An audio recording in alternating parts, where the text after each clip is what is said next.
Hey, everybody, welcome to the SkillBridge Network Master Series. We did a poll inside our group of a ton of different stuff that you guys had questions about for your transition from active duty to civilian life. One of those questions was how to get the most out of your VA and questions about your VA rating and your benefits. And so today we have with us an expert on VA and VA ratings. I want you guys to welcome to the show Christian. He is actually somebody I met at 5th Special Forces Group when I was teaching combatives there. He got out of the military and then started this company, right? You started it? Partner, Correct. something along? Yeah. And he's going to be here today to help us understand benefits, how to get the most out of those benefits. Christian, man, thanks for taking some time to talk with us today. John, thanks for having me. Hopefully I can provide some insight that would have been very helpful for me when I exited active duty, and will hopefully be helpful for the people in your network as well. Yeah. So let's start here. How do you go from being at 5th Group to starting this company? So, necessity is the mother of invention, right? In entrepreneurship and business, sometimes you're faced with a problem set or a pain point, and you have no interest in swimming in that pool, which was certainly me. I had no desire to get anywhere near the VA, like a lot of veterans, right? I had a terrible time going through the VA for my rating. And when I continued to talk to guys from my team, when I was on an A team after I'd exited, and they were coming up to that transition milestone where they were exiting service as well or retiring, I get questions about, hey, I was the 18 Delta on a team, right? So they assume that of the VA process has to do with a lot of medical situations, questions, scenarios, things like that. So they'd say, hey, I'm working my way through this VA process. And I was giving them advice that I thought was good advice because I was pretty read on to all things trauma and medically related. Turns out the VA process isn't so much about medicine as it is bureaucracy. And so there was a big stumbling block for guys and gals getting out of service when it came to achieving their VA rating. And a gentleman I work with here in Franklin, said, hey, I think there's probably a business model here. And I was pretty reticent to do it, right? Like, kind of like I alluded to, I was like, this seems kind of ambulance chasery, right? Like just going around and helping people file claims. But really, there's such a value to helping someone put that behind them, right? Like it's something you should really jump on as soon as you get out of service, and just get it done and get it behind you. Because the more time that elapses between your ETS, your EAS, if you're on the Marine Corps side, or your retirement, from any service, the more time it elapses, the more the VA has a chance to sort of drive a wedge between the symptoms you're experiencing and the causational event or events that happen during service. So what I mean by that is you can go in, you can say you fell out of a helicopter or something while you're in, cause back pain. Yeah, you rub some dirt on it, eat some Motrin, and face out, right? And then, but you don't say anything when you exit service. And, 5-10 years goes by and you're like, man, I can hardly stand up and I'm 45 years old. Well, the VA is going to say 10 years has gone by, buddy. Are you sure this is from that helicopter thing? Probably not. And obviously it is, right? There's not many free range 45-year-old human beings walking around who have trouble standing up. And you know that, I know that, the veteran community knows that, but the VA has the opportunity to say, no. Sure. And so, jumping on it right away, being aggressive is key. But obviously there's a whole lot more to it than that. So that's actually a great segue because we're just going to do Q&A and I'm going to ask some of the questions that were asked in the group. But the first thing is, I know I'm getting out, whether that's 2 years or 20 years, right? My time in service is coming to an end. At what point, as I'm transitioning, should I start working on that VA stuff would be question number one. And then as a follow-up to that question is, once I determine the time frame in which I should start working it, what should I do? So the first question, when do you start? 5 minutes ago, Right. So start documenting things. If you're a year out, 2 years out, and you're like, I'm not staying in, I know I'm going to exit service.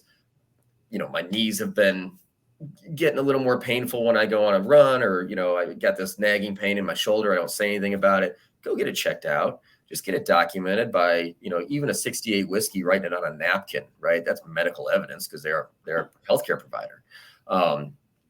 And just get those little things written down. You're not trying to, get out of PT, or maybe you are, I don't know, but just get them documented.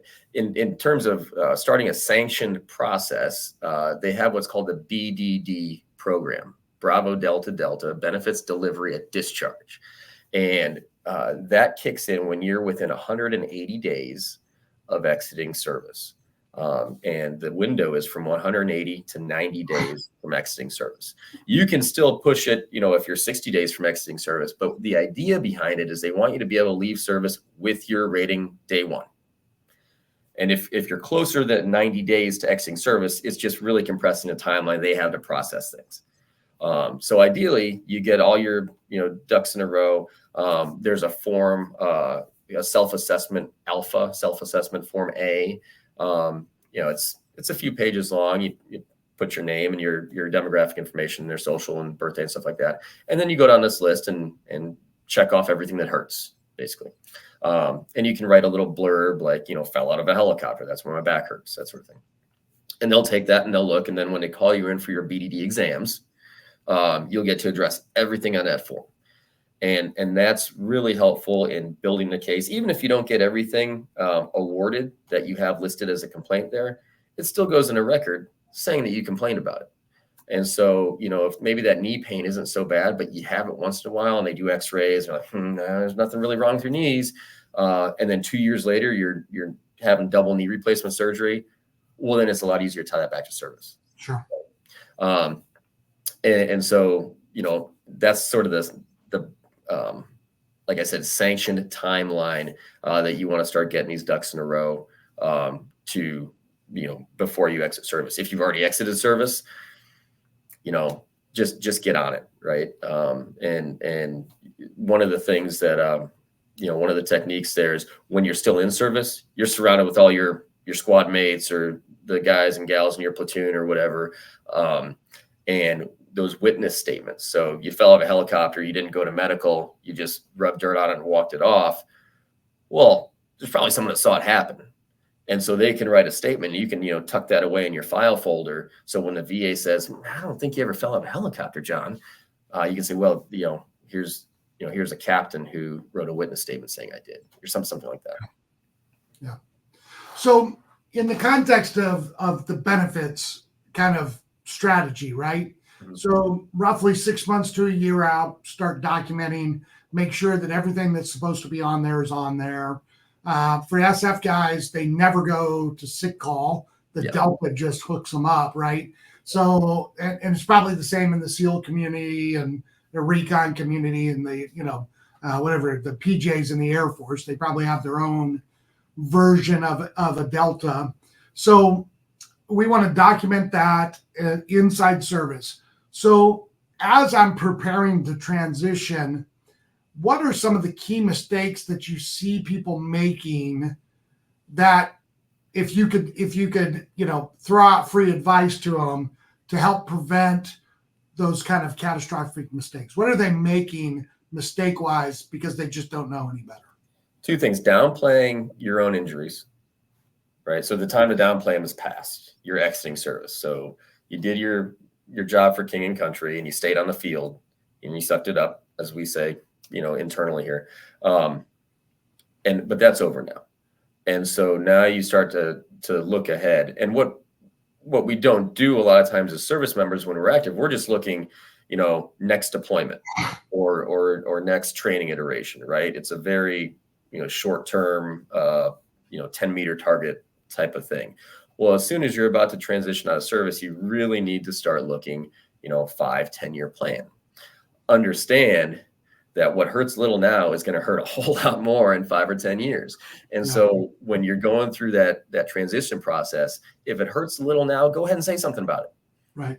just get it down there, say something about it. And so that's one of the mistakes. Another one is, and this goes regardless if someone's transitioning or if they've been out for a while. And that's when it comes to disability, somebody's got it worse than me.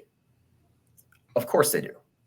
If you're looking at the VA scale of disability from 0 to 100%, admittedly, there are a few people walking around with 100% out there that probably shouldn't have 100%.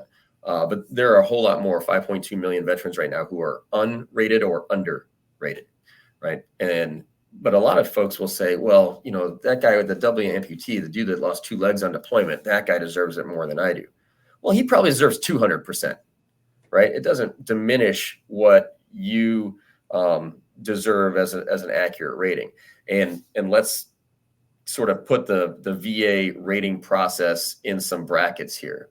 When you went to MEPS, when every service member went to MEPS, they got checked out physically and mentally, and they were deemed 100% fit for service, right?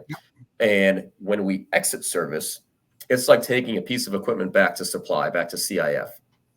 And they're going to look you over, and every rip in the rucksack or ding in the paint or anything like that is something you're accountable for when you turn equipment back in. We're turning ourselves back in when we exit service. And so every change, mentally, physically, in terms of our day-to-day functioning, in terms of our chronological age. So if you're 30 and you have the body of a 50-year-old when you get out, all of that is what Congress says the VA is accountable for, right? And so being cognizant, understanding, there are people that have it worse than me, than I do. But this is what the VA disability, the compensation and pension program is for. It's for measurable changes in your mental and physical well-being from the day you enter service to the day you exit service. So somebody told me this, and this helped me, whether it's true or not. So we'll see if it's true. So somebody told me that every year, as a part of the budget, Congress actually allocates per individual who signs up to the military a percentage that actually covers them for when they get out or retire. So it's not like I'm stealing money from Christian because I'm getting benefits and maybe he's a double amputee, right? It's that Congress has allocated X amount of dollars to cover everybody who serves every year. And so, and what he explained to me was, by you not filing, if you're actually deserving of any disability from 0% all the way up to 100%, by you not filing, that money then gets lost in the political crap hole and gets allocated wherever.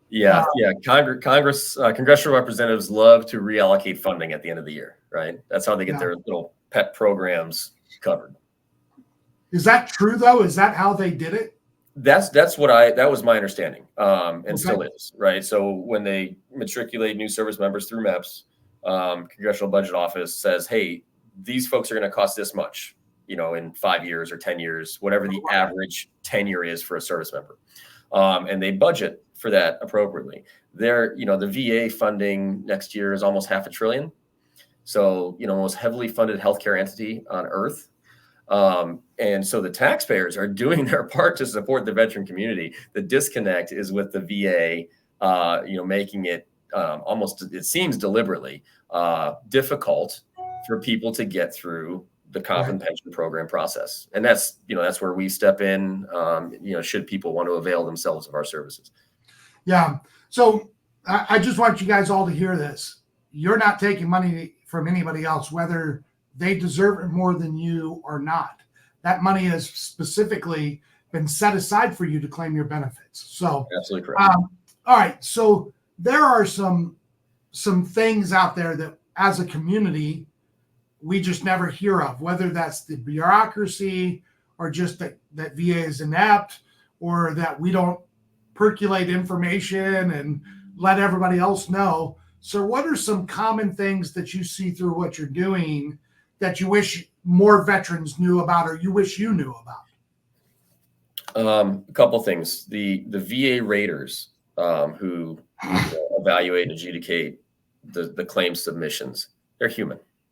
A lot of them are, undertrained. The VA has a very comprehensive training program, but they're also under pressure to get more claims, put out and processed through.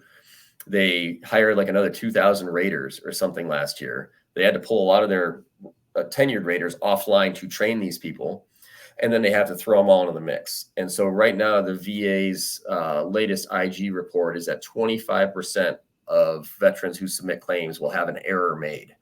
And so, that's compared to less than 10% a few years back, right? And so understand, just because the VA says something to you in a letter doesn't mean it's right or it's the truth. And not like they're deliberately lying about your claim, but if they say, hey, there's no evidence here that says this is service connected, well, you can look through it and you say, well, I submitted this thing right here. It says it's service connected. It's an oversight. It's an error. They make mistakes. So don't give up when you get a decision that doesn't go your way or you don't feel is justified. It probably isn't. And there's probably a way through that. Do me a favor, redirect me back to the original question. Yeah. What are some things that either A, you wish you knew about that you didn't, or things that, because we don't really crowdsource our information to each other well. So what are some things that you wish more veterans knew about or that you had known about? Yes, thank you. There are a lot of things that are claimable that we probably just deal with and tolerate as veterans in terms of our physical health.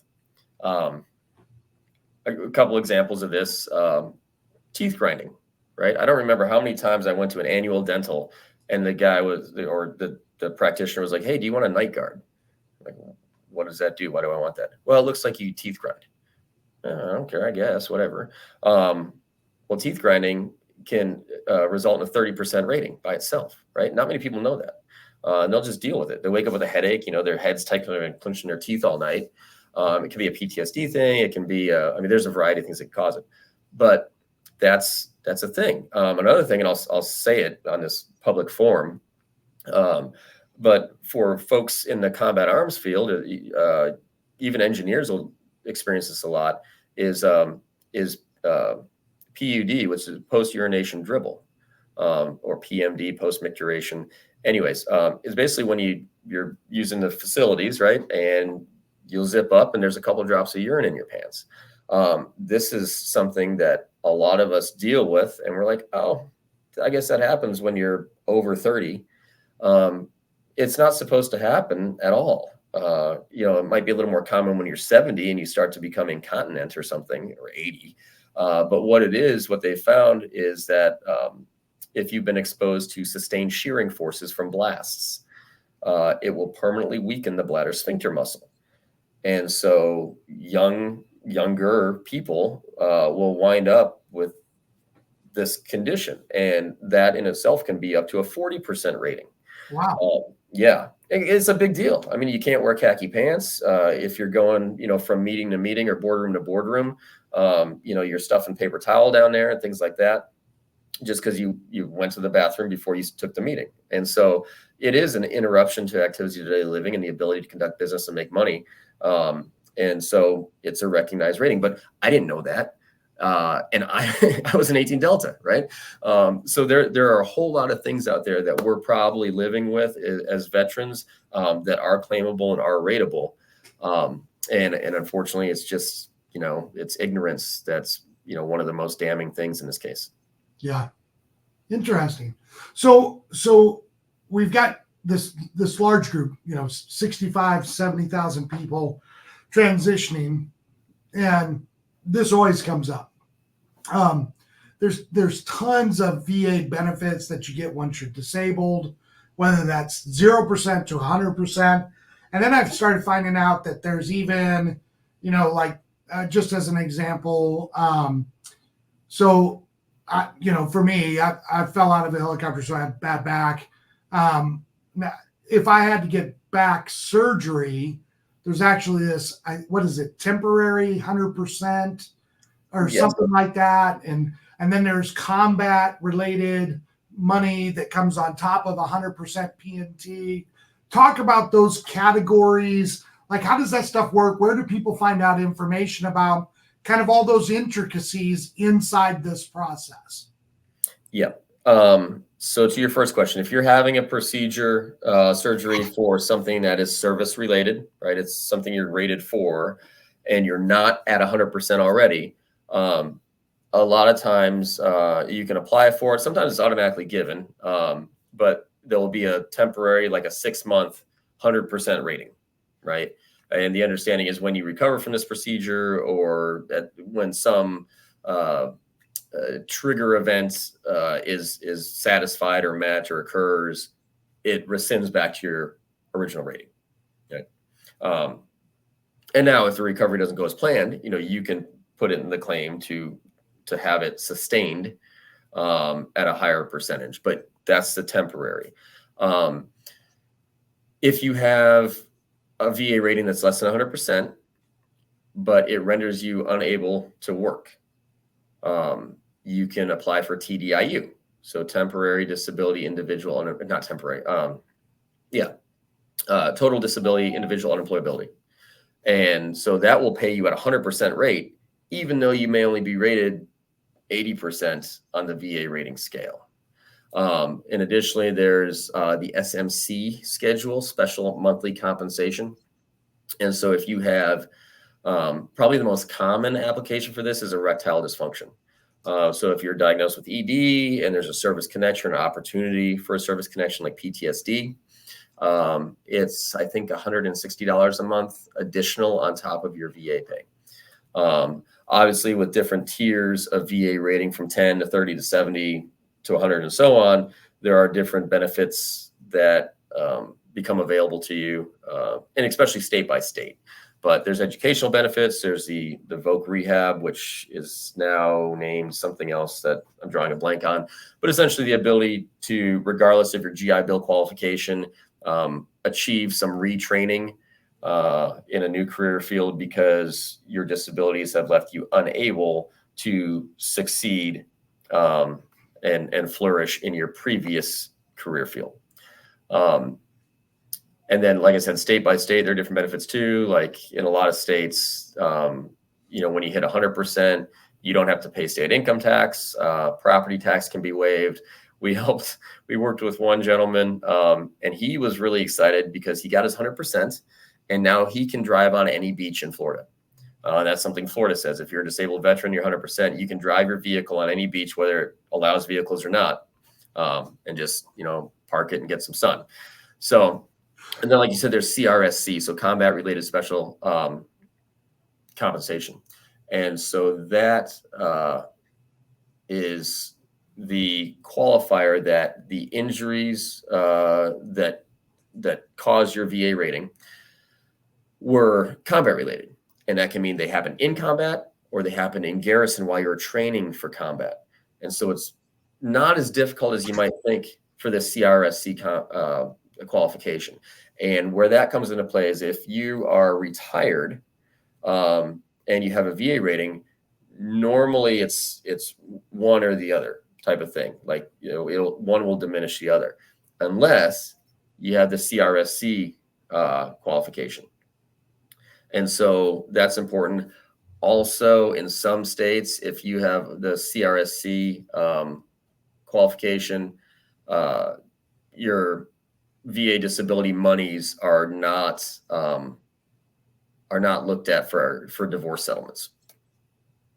Yeah, that was in the Supreme Court, that alimony, any of that kind of stuff. Now, child support can still come off that, but the soon-to-be ex-spouse can't touch it.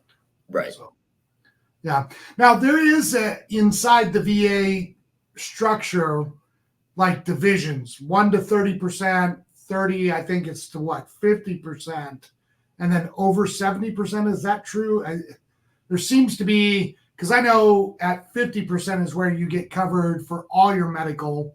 I think it's 50, right? Where you get covered for all your medical. I would have to brush up on it, to be honest. And because you're right, there are thresholds. And one of the more meaningful thresholds for veterans is the CHAMP VA program. So if you exit service, and you don't have a health insurance option for your family, once you reach that threshold, which I believe is 70%, you can qualify and get your family on CHAMP VA. Now, see, I thought that was only at 100. Okay, so I could be wrong. I mean, I've been at 100 for a little while, and these things do change.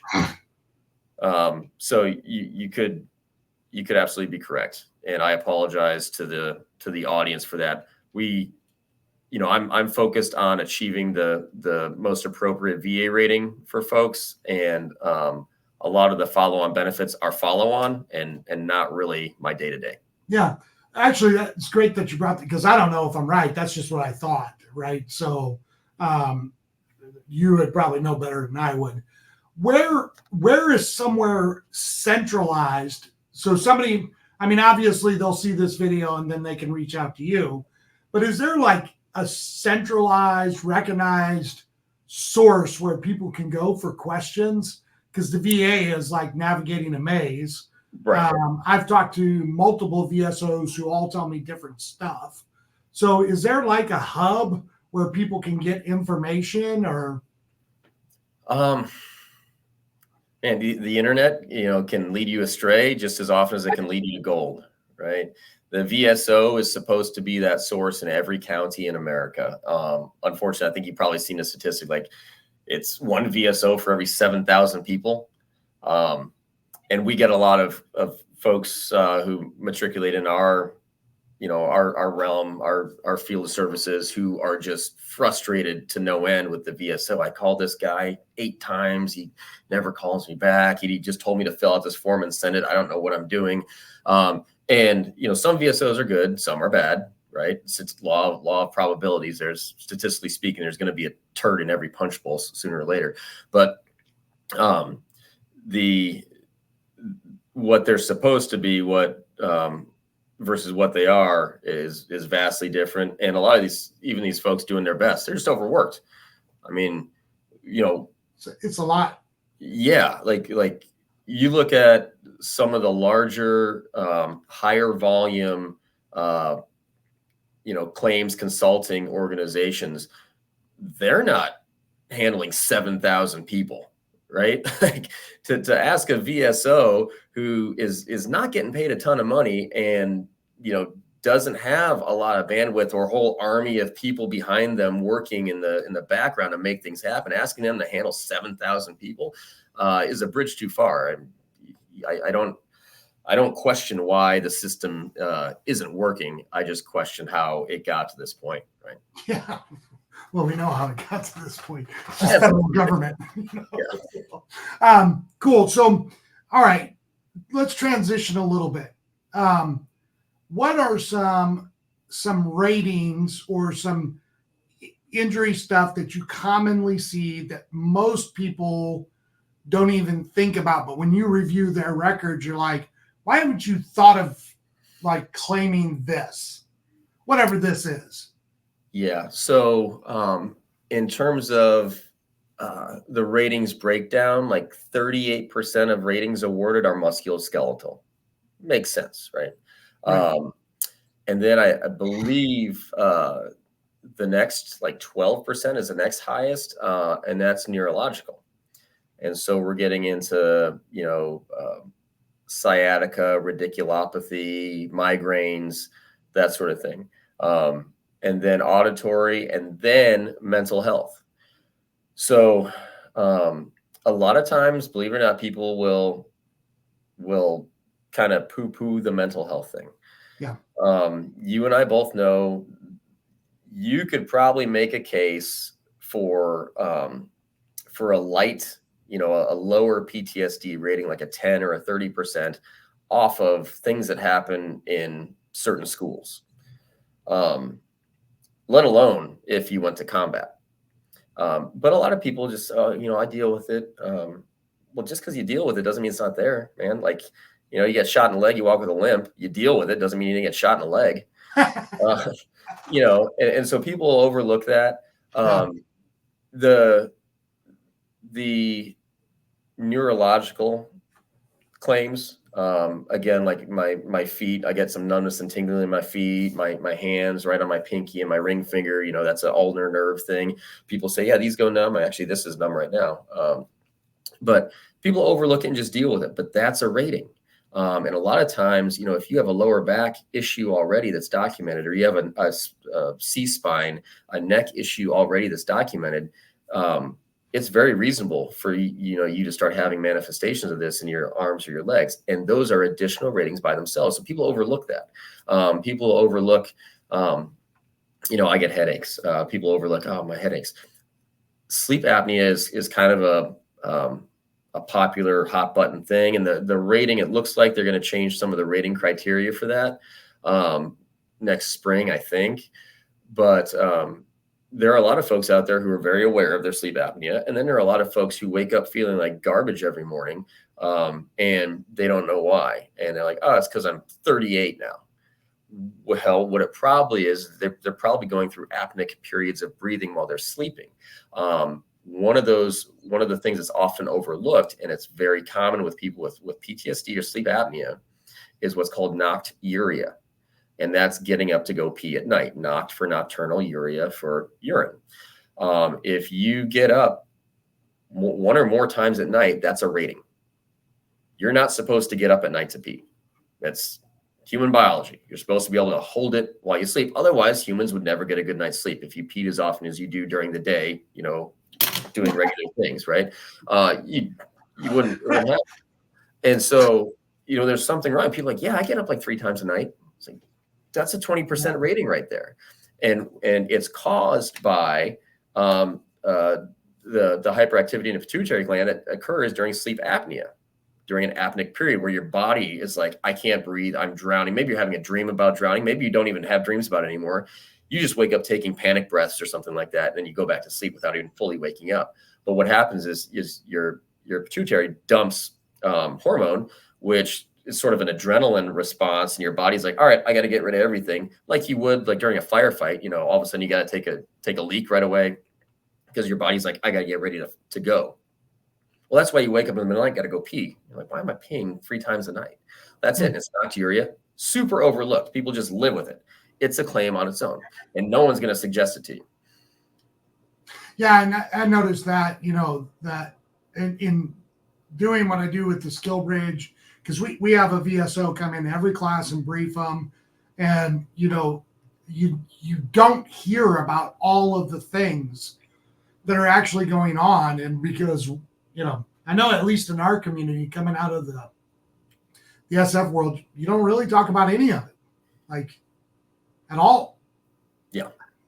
So yeah, and that's where VSOs are VSOs, and some are good, some are bad. Like I said, that's really where we have our value is the folks that work on our team are looking, and they're going to have basically a discovery session, with each veteran, because there's probably a lot of things there that we've already established exist commonly that very few people are aware of. Right. And to do anything less, it's a disservice to the veteran. Yeah, I mean, it's a really big deal to make sure you hit all your appointments. You're asking these questions while you're in, because kind of what you alluded to earlier, it's much easier to deal with while you're in than waiting 10 months after you get out. And I mean, like I'm proof of that, because they lost. Now, I'm old, so we didn't have digital records when I was in, so everything's digital now. But they, for let's see here, 15 years, lost my records. And then, so when I applied for my back, they were like, you never had a helicopter accident. Well, in 2018, they found the records where I was at the hospital for it. And then I got rated for it. But for years, I was paying for chiropractic out of my pocket because my back is jacked up. And they kept saying, no service connection. And I'm like, and I didn't know what to do. Like, yeah, I could talk for an hour just on service connection issues. The VA loves to, where's the service connection? It's right in front of you, dude. But like you said, you just gotta, there's a path. There's a path to victory. It's just not as straight and narrow as it should be. Yeah. Yeah. So All right. Transition here a little bit, kind of as we kind of draw down. What would you say to people that are listening today, above and beyond everything else that we've talked? Like if we were doing an interview for a job, I would say, hey, what have I not asked you that I should have asked you? What would you say to people that I haven't asked yet? Well, let's understand what makes a VA claim, right? Okay. There are three criteria that need to be met to make the claim awardable, right? One that we've harped on so far is service connection. Right? You got to be able to show that it was either caused by or made worse by service, or it was caused by or made worse by something else for which you're already service connected. So an example might be, hey, I've got a VA rating on my lower back's all jacked up. And now because I walk differently, because my lower back hurts so much, your body compensates, right? So now my knees are really causing me pain. That is a new thing that was caused by something else. So that's called a secondary. So you have to have a condition that was caused by or made worse by service, or is secondary to something that was caused by or made worse by service. The other thing is the actual diagnosis for the thing you're claiming. So I can go in all day long and go to my C&P exam, my compensation and pension exam, which the VA usually requires, and say, what are you here for? And I'll say, well, I'm putting in a claim for my lower back. I'll say, what's wrong with it? Well, it really hurts. Okay, cool story. Have you ever been diagnosed with lower back pain or lower back strain or degenerative disc disease or intervertebral disc syndrome or anything like that? Well, no, it just hurts. And then the VA will say, well, you're not actually diagnosed with something, so your claim is denied. And so service connection and an actual diagnosis.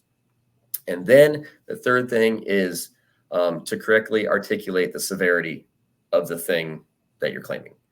So you can have full range of motion in your back and still get a rating on it if you just have chronic pain, like persistent pain. It hurts all the time. Yes, I can still move. I can tie my shoes, but it hurts when I bend over to do it. It shouldn't hurt. Shouldn't hurt. I mean, that's the truth. It shouldn't hurt to bend over and tie your shoes, especially if you're 28 years old.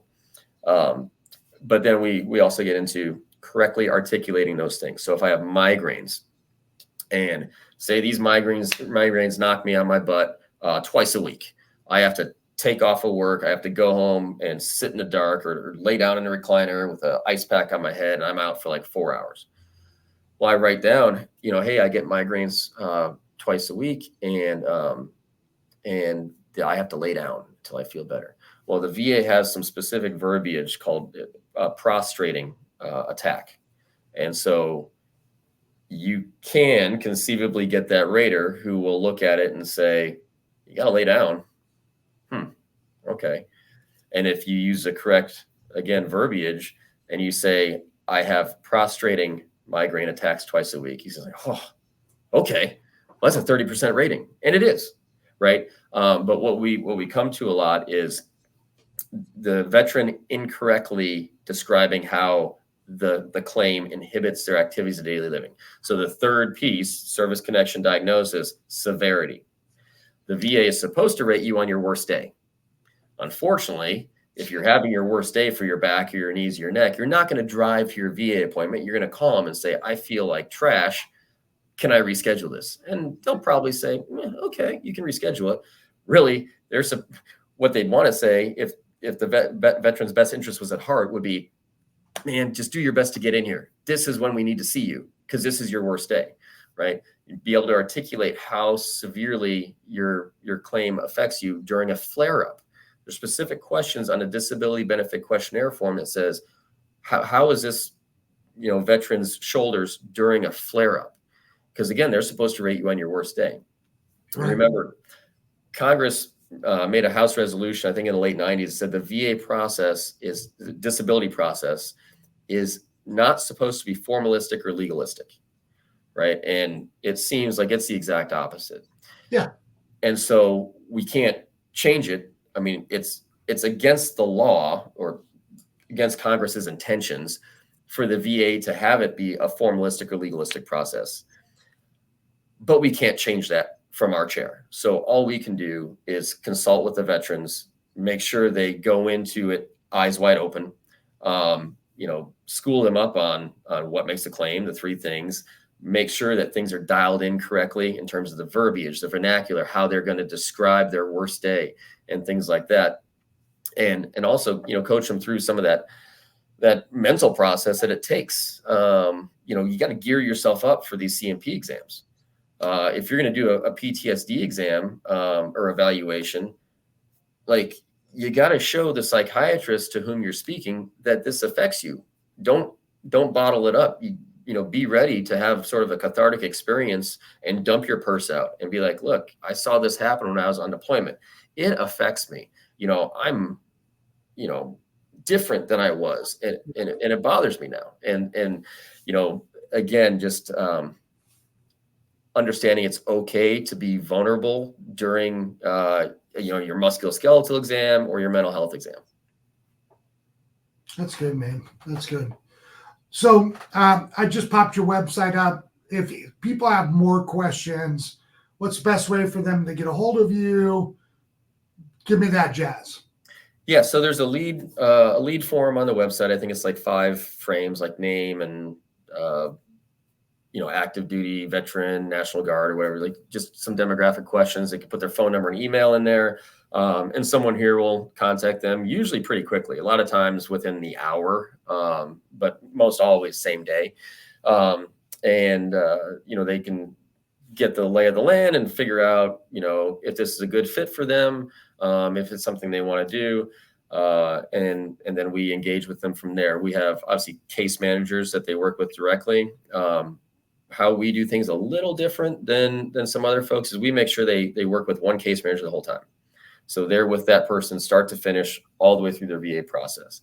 If there are appeals that need to be made, if there's anything nuanced in there, like, hey, you need more evidence here, but you have enough here. That's the case manager rendering, that guidance and that consultative expertise, and making it as painless and stress-free, a proposition as possible. Like, when someone gets those VA letters, like we were talking about before the call, hey, you can sit at your coffee table and read it 16 times and let your mind kind of go wild and stress out about it.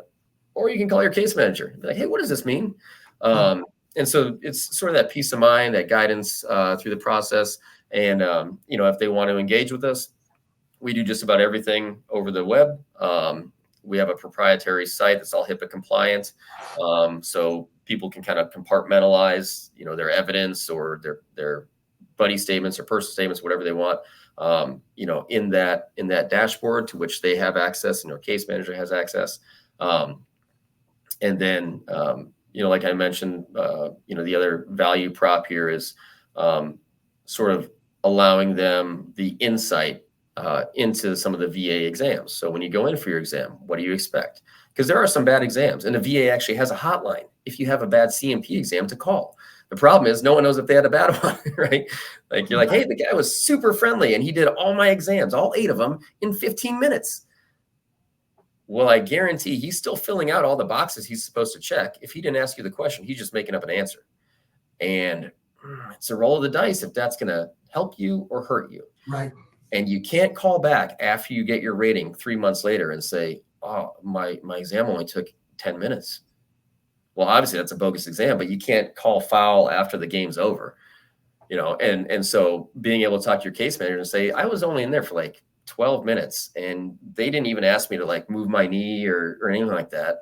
Is that legit? And they'll say, no, call the VA hotline. And the VA, to their credit, is pretty good about addressing that and getting someone a new exam with a different doctor or nurse. Yeah, great. So in case you guys can't see it, their website is veritasratings.com. I've got it on the video for you guys. Christian, thanks so much for your time and helping us to understand this process. And if you guys have questions, just reach out to them so they can help you out. John, can I mention one other thing? Sure. We don't charge if we don't win. So we don't, if the veteran does not get an increase in their monthly pay, it's free. We can do that because every veteran with whom we've worked, who has finished our program, has gotten an increase. since we started. Good. Yeah. So, and I'll just kind of briefly touch on that since you brought that up. Why would somebody use you guys versus VSO? Who cares? The VSO might have 7,000 people. So yeah, I won't get angry at anyone for taking the free option. I did it. It didn't work out real well. And there's plenty of veterans out there. Other people will come to us. Some people want to do it themselves. Some people want to use a VSO. What I say, and I don't mean this in a crass way, you get what you pay for. And like I said, we get a lot of clients who were like, hey, I worked with the VSO for like 3 years and I haven't really gotten anywhere. Yeah. And we'll take them if they want to work with us out of the gate, or we'll take them if they want to hang out with the VSO for 3 years. Yep. Yep. Great, man. Appreciate your time. Thanks so much. Thanks, and John. we'll talk soon. All right.